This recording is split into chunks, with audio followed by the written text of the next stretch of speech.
Santo Tomás de Aquino, la Suma Teológica, cuestión 75, en que trata del hombre, que está compuesto de sustancia espiritual y corporal, y en primer lugar de la esencia del alma. Artículo segundo, si el alma humana es una realidad subsistente. Respuesta. Es necesario afirmar que el principio de la operación intelectual al que llamamos alma del hombre es un principio incorpóreo y subsistente. No cabe duda que el hombre puede por su entendimiento conocer la naturaleza de todos los cuerpos, mas para que se puedan conocer cosas diversas es preciso que no se tenga ninguna de ellas en la propia naturaleza, porque las que naturalmente estuvieran en ella impedirían el conocimiento de las demás. Como observamos en los enfermos cuya lengua está impregnada de bilis o otro humor amargo, que no pueden gustar el sabor de lo dulce y todo lo encuentran amargo. Si pues el principio de la intelección tuviese en sí la naturaleza de algún cuerpo, no podría conocer todos los cuerpos, ya que cada cuerpo tiene una naturaleza determinada. Luego es imposible que el principio de la intelección sea un cuerpo. Es igualmente imposible que entienda por medio de un órgano corpóreo, porque la naturaleza concreta de tal órgano corpóreo impediría también el conocimiento de todos los cuerpos, lo mismo que la presencia de un determinado color, no ya solamente en la pupila, sino en un recipiente de cristal, hace aparecer el líquido que contiene de ese mismo color. Por consiguiente, el principio de intelección, llamado mente o entendimiento, tiene una operación propia en la cual no participa el cuerpo. Ahora bien, este modo de actividad es propio de una realidad subsistente, pues el obrar responde al ser en acto, de ahí que cada cosa obre según es. Y así no decimos que es calor quien calienta, sino el objeto caliente. Luego el alma humana llamada entendimiento o mente es un ser incorpóreo y subsistente. Santo Tomás de Aquino, la Suma Teológica, cuestión 75, artículo 6. Si el alma humana es corruptible. Respuesta. Es preciso afirmar que el alma humana, a la que llamamos principio intelectivo, es incorruptible. De dos maneras, en efecto, puede ser destruida una cosa, a saber, en sí misma y de modo accidental. Pero es imposible que un ser subsistente sea producido o destruido de modo accidental, esto es, a consecuencia de ser producida o destruida otra cosa. Pues la producción y destrucción de las cosas es correspondiente a su modo de ser, que por la producción lo adquieren y por la destrucción lo pierden. De ahí que lo que por sí mismo tiene el ser no puede ser producido ni destruido sino en razón de su propia naturaleza.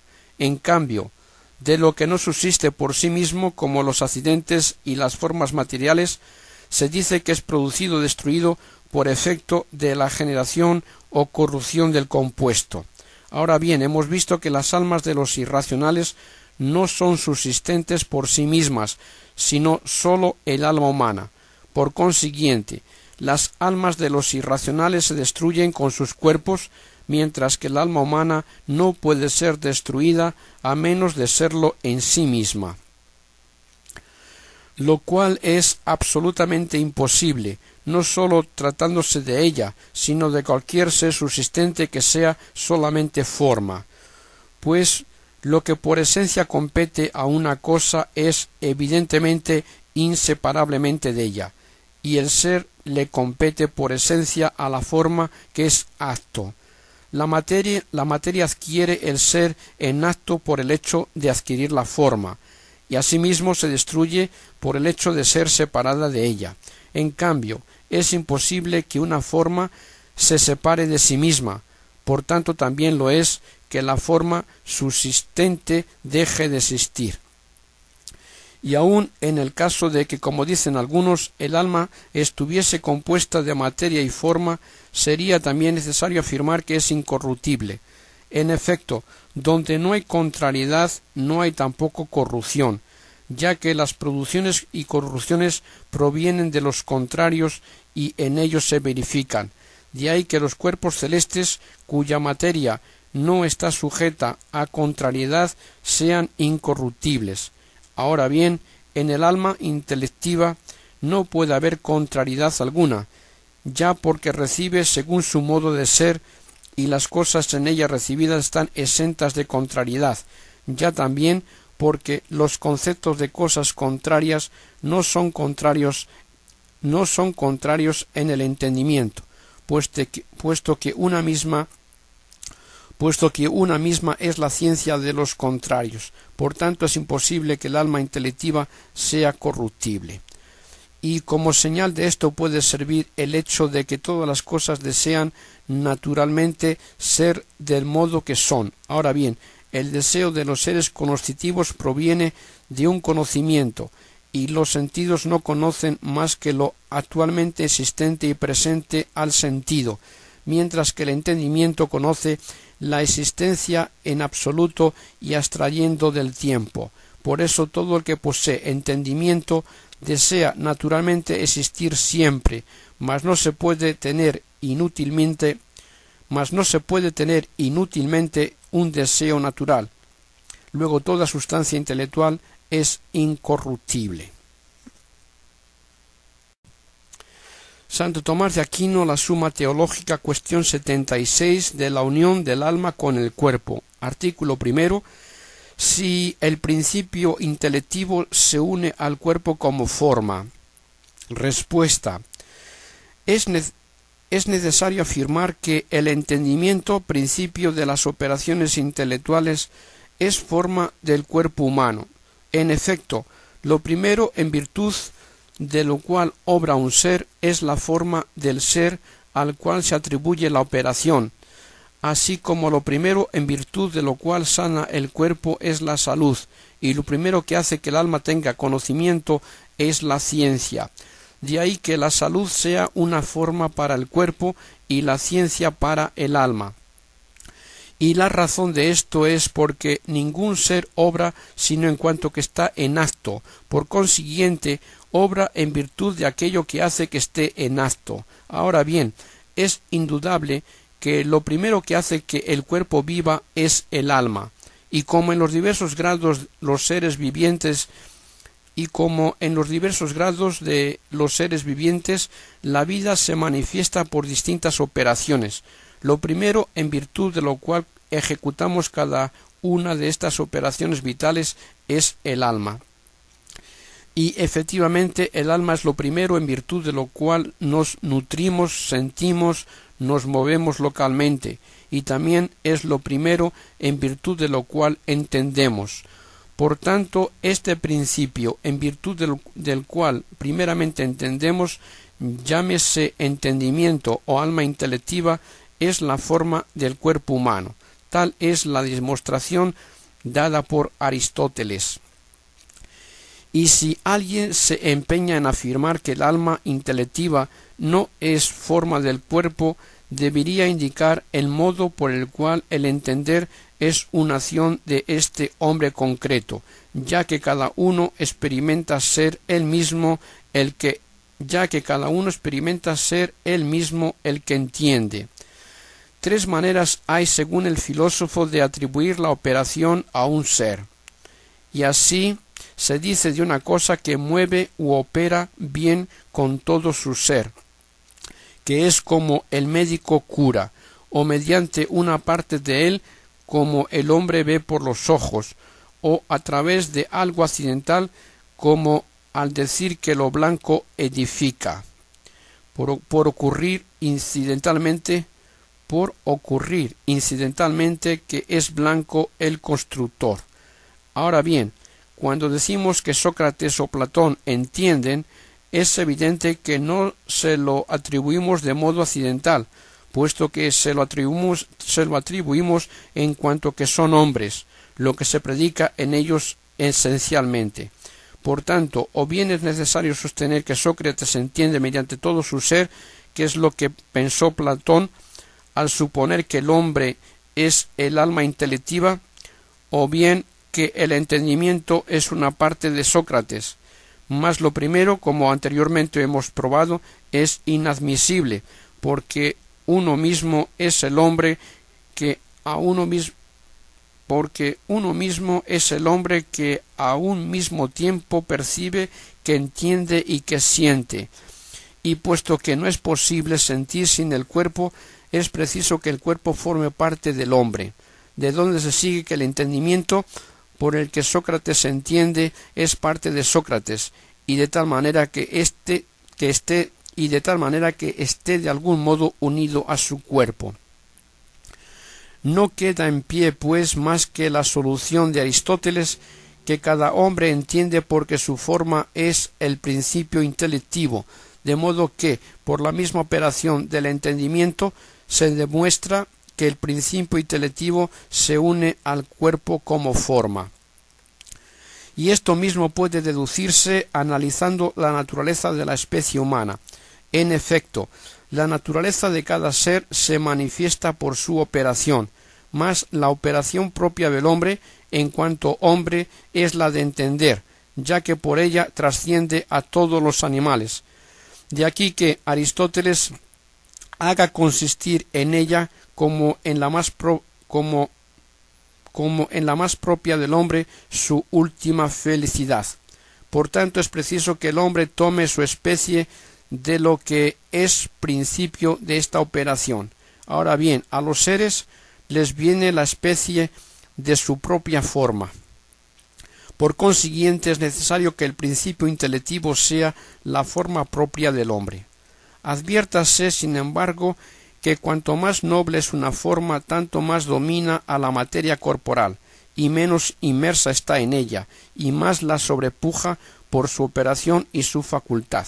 Así observamos que la forma de un cuerpo compuesto tiene alguna operación que no es causada por las cualidades elementales, y cuanto mayor va siendo la nobleza de las formas, tanto más sobrepuja su poder al de la materia elemental, y así el alma vegetativa sobrepuja a la forma de un metal, y el alma sensitiva a la vegetativa, pero el alma humana es la más noble de todas las formas, por eso de tal modo excede su poder al de la materia corporal, que tiene una facultad y operación en la cual en modo alguno participa la materia corporal, y esta facultad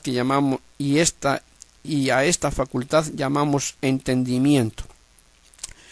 Y téngase en cuenta que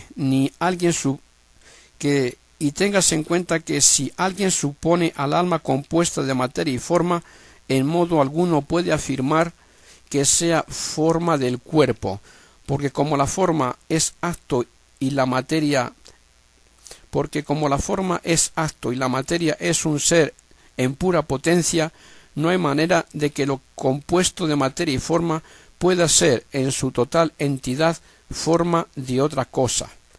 Y si lo fuese por alguna de sus partes, lo que es forma sería el alma, y lo por ella informado sería, como ya dijimos, lo primeramente animado. El estar unido al cuerpo le compete esencialmente al alma, como le corresponde esencialmente al cuerpo leve el mantenerse en lo alto. De igual manera que el cuerpo ligero continúa siendo leve cuando se le aparta de su lugar propio, aunque con aptitud e inclinación a ocuparlo. Así también el alma humana permanece en su ser cuando está separado del cuerpo, conservando su actitud e inclinación natural a unirse a él. Santo Tomás de Aquino, la Suma Teológica, cuestión 76, artículo 3. Si, además del alma intelectiva, hay en el hombre otras almas esencialmente diferentes de ella. Respuesta. Sostenía Platón que en un mismo cuerpo e incluso en sus diferentes órganos había diversas almas, a las cuales atribuía las diferentes operaciones vitales, diciendo que la fuerza nutritiva residía en el hígado, la concupiscible en el corazón y la cognoscitiva en el cerebro. Aristóteles rechaza esta opinión en cuanto a las partes del alma que para sus operaciones se valen de órganos corporales, fundado en el hecho de que en los animales que viven después de seccionados se observan en cada una de las partes las distintas operaciones del alma, como la sensibilidad y el apetito, lo que no sucedería si los distintos principios de operación del alma, que se suponen esencialmente diversos, estuviesen distribuidos por las distintas partes del cuerpo. Sin embargo, en cuanto al alma intelectiva parece haber dejado en duda si su separación con respecto a las demás partes del alma es sólo conceptual o también en cuanto al lugar.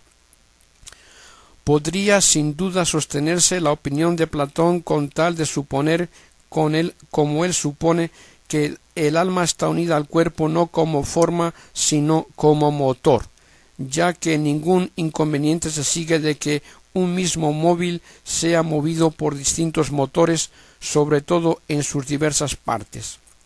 Pero si suponemos que el alma se une al cuerpo como forma, parece de todo punto imposible que en un mismo cuerpo haya muchas almas esencialmente distintas, lo que se puede probar por tres razones. En primer lugar, porque el animal, cuyas almas fuesen muchas, no sería esencialmente uno. En efecto, nada es esencialmente uno sino en virtud de la forma única por la que tiene el ser, puesto que del mismo modo se tiene el ser que la unidad. Por eso las realidades que deben su denominación a formas diversas no son esencialmente unas. Por ejemplo, hombre blanco. Si pues el hombre, en virtud de una forma, a saber, el alma vegetativa, tuviese el vivir, y en virtud de otra, o sea, del alma sensitiva, el ser animal, y de una tercera, el alma racional, el ser hombre se seguiría que no es esencialmente uno. Así argumenta también Aristóteles contra Platón, diciendo que si la idea de animal y la del bípedo fuesen distintas, animal bípedo no constituiría unidad absoluta. Y en otro lugar, contra quienes sostienen que en un mismo cuerpo existen distintas almas, pregunta qué es lo que las contiene, o sea, qué es lo que las establece en una sola unidad, y no se puede responder que se unen por la unidad del cuerpo, pues más bien el alma contiene al cuerpo y le hace uno que no al contrario. En segundo lugar, se demuestra esta imposibilidad por el modo de predicación. En efecto, los predicados tomados de distintas formas se predican unos de otros de modo accidental, cuando éstas no están relacionadas entre sí, como al decir que lo blanco es dulce. Si lo están, la predicación es necesaria conforme al segundo modo de predicación esencial, pues el sujeto entra en la definición del predicado. Así, debido a que el color presupone la superficie, si decimos que la superficie de un cuerpo está pintada, tendremos el segundo modo de predicación esencial. Por tanto, si la forma por la cual un ser se dice animal es distinta de aquella por la que se dice hombre, se seguiría o que uno de estos atributos no se puede predicar del otro, a no ser accidentalmente, en el supuesto de que estas dos formas no estén ordenadas la una a la otra, o se tendrá el segundo modo de predicación esencial, si una de las almas procede de la otra. ambas cosas son evidentemente falsas, pues animal se predica del hombre esencialmente y no de modo accidental, y el hombre no entra en la definición de animal sino viceversa. Luego es preciso que la forma que hace a una cosa ser animal y la que la hace ser hombre sean una misma. De lo contrario, el hombre no sería verdaderamente animal, como lo es, de modo que animal se predique de él esencialmente.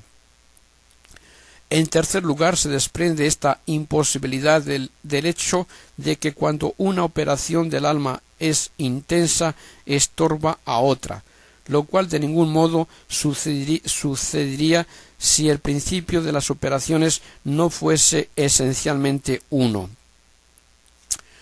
Por consiguiente, se ha de decir que el alma sensitiva, la intelectiva y la vegetativa son en el hombre numéricamente la misma. Cómo sea esto, fácilmente se advierte reflexionando sobre las diferencias de las especies y de las formas. En efecto, observando que las especies y las formas difieren entre sí por su mayor o menor perfección, así en el orden natural, los seres animados son más perfectos que los inanimados, los animales más perfectos que las plantas y el hombre más que los animales, y aun dentro de estos géneros hay diversos grados.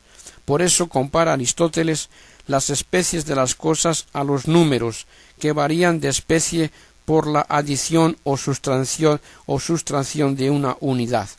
Y en otro lugar compara las diversas almas a las especies de figuras, en las cuales unas contienen a otras, como el pentágono contiene el cuadrilátero y le excede.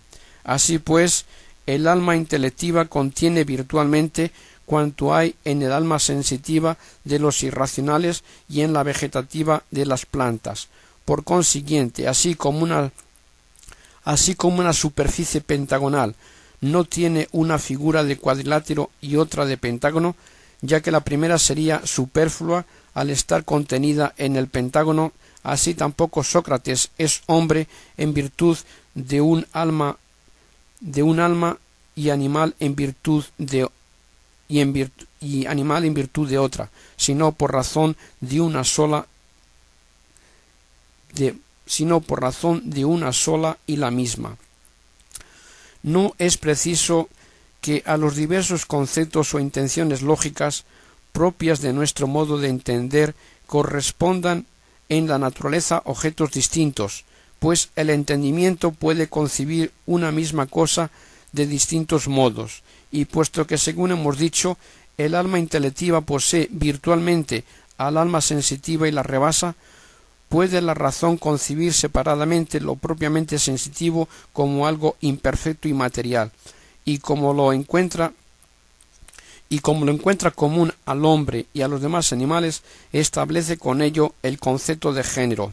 En cambio, aquello en lo cual el alma intelectiva sobrepuja a la sensitiva, lo considera como forma y completivo, y con ello establece la diferencia específica del hombre.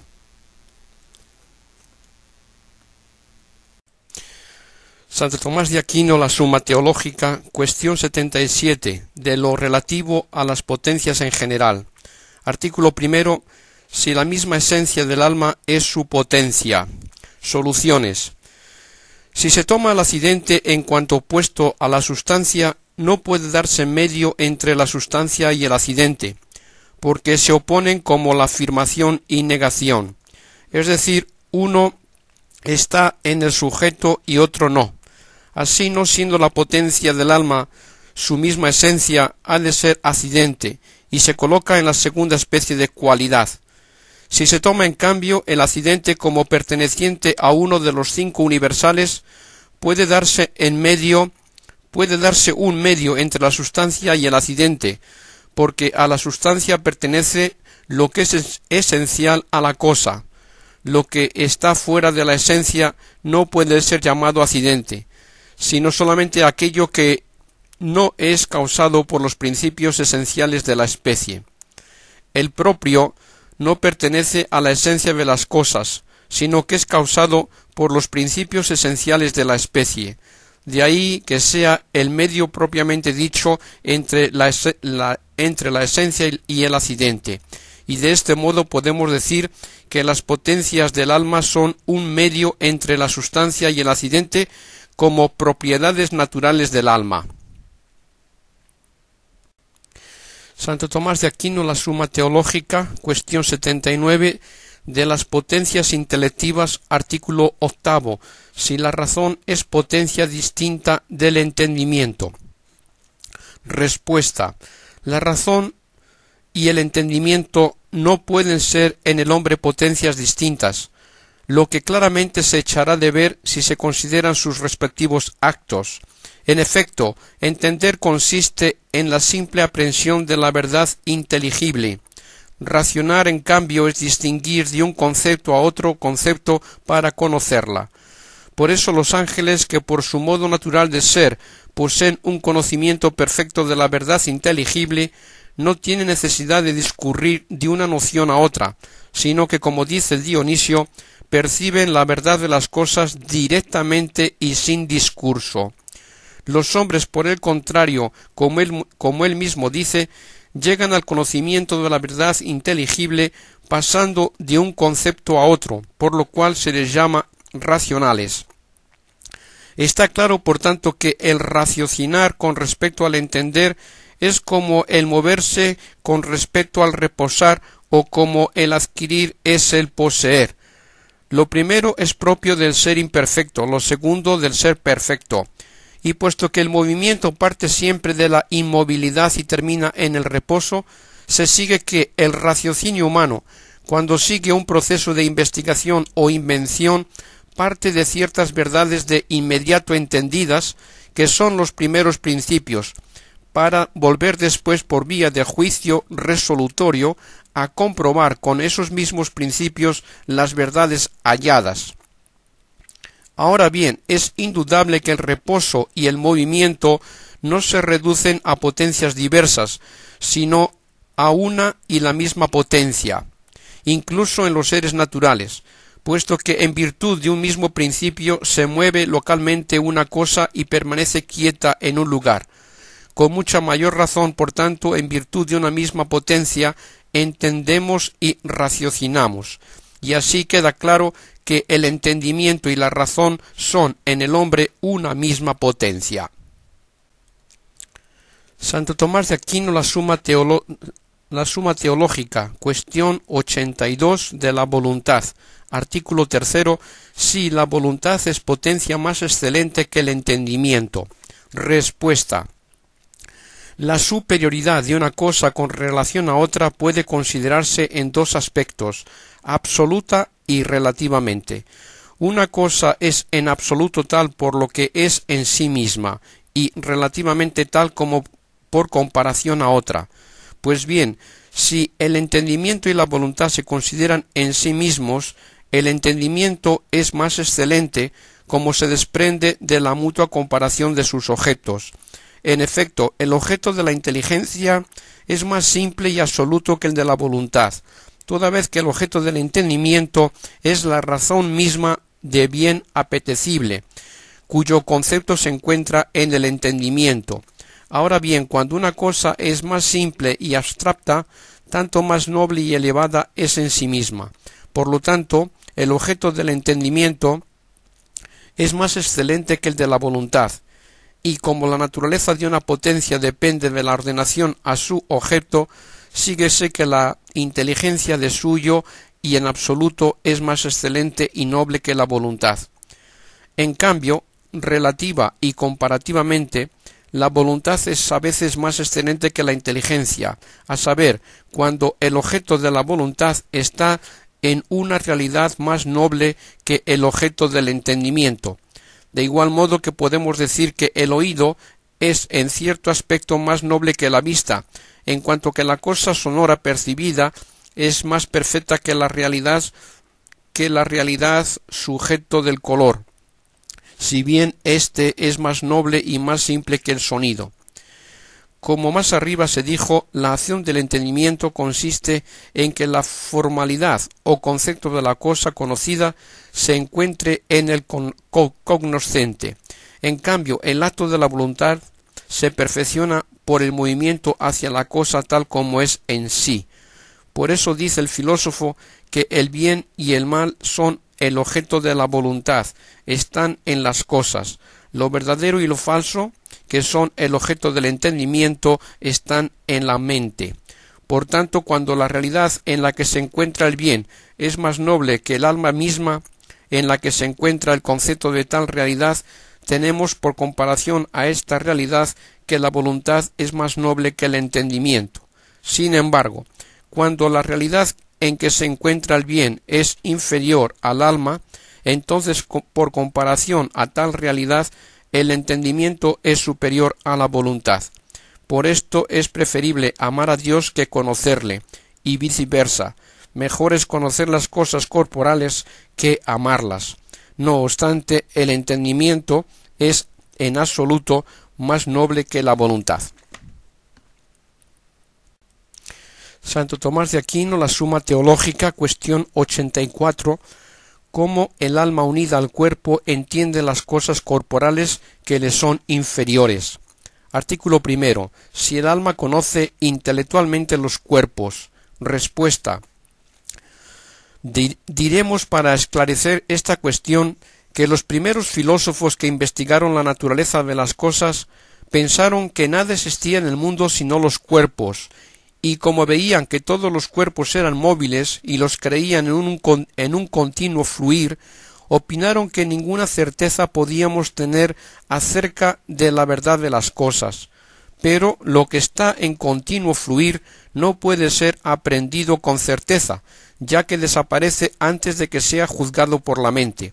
Así, Heráclito, como refiere Aristóteles, decía que no es posible tocar dos veces el agua de un río en movimiento. Más adelante, Platón, para poner a salvo la certeza de nuestro conocimiento intelectual de la verdad, admitió además de estos seres corporales otro género de seres exentos de materia y movimiento que llamó especies o ideas, por participación de las cuales cada una de las realidades singulares y sensibles presentes se dicen hombre o caballo u otra cosa cualquiera. Y afirmaba en consecuencia que las ciencias, las definiciones y cuanto respecta al acto del entendimiento no hace referencia a estos cuerpos sensibles, sino a aquellos seres inmateriales y separados, de tal forma que el alma no entiende los seres corpóreos, sino sus especies separadas. Pero esto resulta falso por un doble motivo. Primeramente porque siendo aquellas especies inmateriales e inmovibles, se excluiría de las ciencias el conocimiento del movimiento y de la materia, que es lo propio de la ciencia natural, y la demostración por las causas agentes y materiales. En segundo lugar, porque resulta ridículo que para lograr el conocimiento de las cosas que nos están presentes, pongamos como medio otras realidades distintas sustancialmente de aquellas, puesto que difieren de ellas en el ser, de modo que, aun conocidas esas sustancias separadas, no por ello podríamos formar juicio de las sensibles. En esto parece que se desvió Platón de la verdad, porque juzgando que todo conocimiento se verifica mediante una cierta semejanza, creyó que la forma de lo conocido está necesariamente en el conocente de igual modo que en el objeto conocido. Comprendió que la forma de la realidad entendida está en el entendimiento de un modo universal, inmaterial e inmóvil, lo que parece claro por la misma operación del entendimiento, que entiende de manera universal y con una cierta necesidad, y el modo de la acción es proporcionado al modo de la forma de la gente. Pero por eso estimó que las cosas entendidas debían subsistir por sí mismas de igual modo, es decir, de modo inmaterial e inmóvil. Pero no es preciso esto, pues vemos que aun en las mismas realidades sensibles, la forma está de modo diverso en unas y en otras. Por ejemplo, En una blancura es más intensa y en otra más débil. En una está unida a lo dulce, en otra existe sin ello. Y de la misma manera, la forma sensible está de modo diverso en la realidad exterior al alma y en el sentido, que recibe las formas de los objetos sensibles sin la materia. Por ejemplo, el color del oro sin el oro. Igualmente, el entendimiento percibe las especies de los cuerpos materiales inmovibles de modo inmaterial e inmóvil, conforme a su naturaleza propia, pues lo recibido está en quien lo recibe según el modo de ser de éste. Debemos concluir, por tanto, que el alma conoce los cuerpos por el entendimiento con un conocimiento inmaterial, universal y necesario. Todo movimiento supone algo inmóvil. Cuando es la cualidad lo que se muda, queda inmóvil la sustancia. Todo movimiento supone algo móvil. Cuando es la cualidad lo que se muda, queda inmóvil la sustancia. Y cuando lo es la forma sustancial, permanece invariable la materia. Repito, y cuando lo es la forma sustancial, permanece invariable la materia. Aún en las realidades mudables existen relaciones inmutables. Así, aunque Sócrates no siempre está sentado, es absolutamente cierto que cuando está sentado permanece en un determinado lugar. Por eso nada impide que haya una ciencia inmutable de cosas mutables. Santo Tomás de Aquino, la suma teológica. Cuestión 84, artículo 5. Si el alma intelectiva conoce las cosas materiales en las razones eternas. Respuesta. Al preguntarnos, por tanto, si el alma humana conoce todas las cosas en las razones eternas, debemos responder que una cosa se conoce en otra de dos maneras. Una como en objeto ya conocido, al modo como se ven en el espejo las cosas cuyas imágenes refleja. Y de este modo no puede el alma en el presente estado de vida ver todas las cosas en las razones eternas. Así conocen las cosas, en cambio, los bienaventurados que ven a Dios y todas las cosas en Dios. Puede también una cosa ser conocida en otra como en un principio de conocimiento, como si dijéramos que vemos en el sol lo que vemos mediante su luz.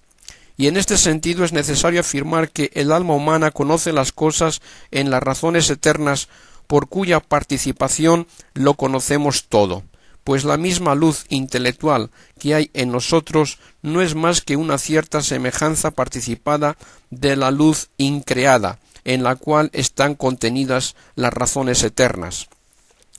Por esto escribe el salmista: muchos dicen, ¿quién nos muestra los bienes? A lo cual responde, sellada está.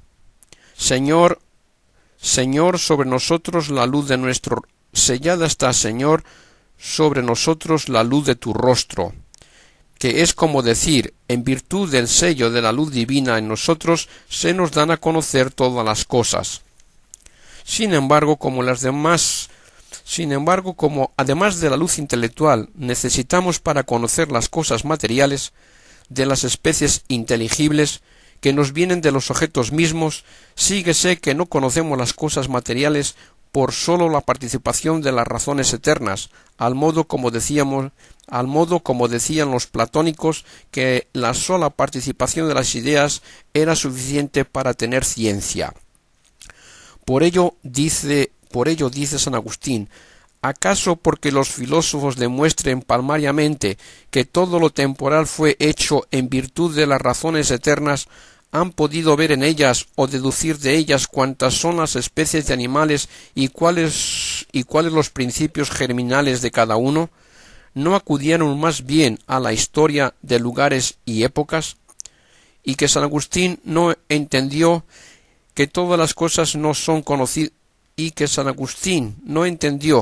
que todas las cosas no son conocidas en las razones eternas o en la verdad inmutable, en el sentido de que viésemos las mismas razones eternas, está claro por lo que en otra parte dice: no toda ni cualquier alma racional es considerada apta para esta visión, es decir, las de las razones eternas, sino la que fuere santa y pura, como son las almas de los bienaventurados, y de este modo quedan también resueltas las dificultades.